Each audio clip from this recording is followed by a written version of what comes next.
Va, mana bu havoga qaranglar, mana bu havoga qaranglar. Mana bu bulutlarga qaranglar azizlar.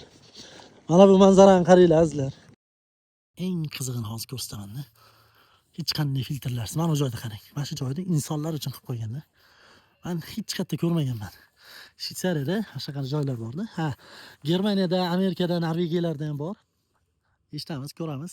Lekin mana bu manzaraga, tog' tepasiga shunaqa joy qilib qo'yganini qaranglar. Eng qizig'i bu yerda birorta musor ko'rmaysiz. Birorta musor. Chetga odamlar keladi. Bizga o'xshagan odamlar o'shalar ham. Musulmon emas. Eng qizig'i yana bittasi. Mana bitta o'tinlarni olib kelib qo'yisham u yoqda tursin. Bolg'alardan olib kelib qo'yishgan. Lekin endi olib ketib qolishmasin degan nima qilgan, kim qilib joylab qo'ygan. Yana bitta narsa. Kesam mana bitta jajgalka turibdi mana. Yonadi. Bunaqa narsalar ham turibdi. Qo'y. Buni ko'rsatmasam bo'lmaydi. Hatto musirning ham bor-da. Haligi savremenniy qilganda musiringni ham mana tashab ketasan. Hattoki mana bu ushlaydiganlarini qo'yib qo'ygan. Kimdir qo'li qichib olib ketib qolmasin deb zanjirlab qo'ygan. Lekin qo'yganda mana shu narsani qo'ygan. Tushunasizlarmi?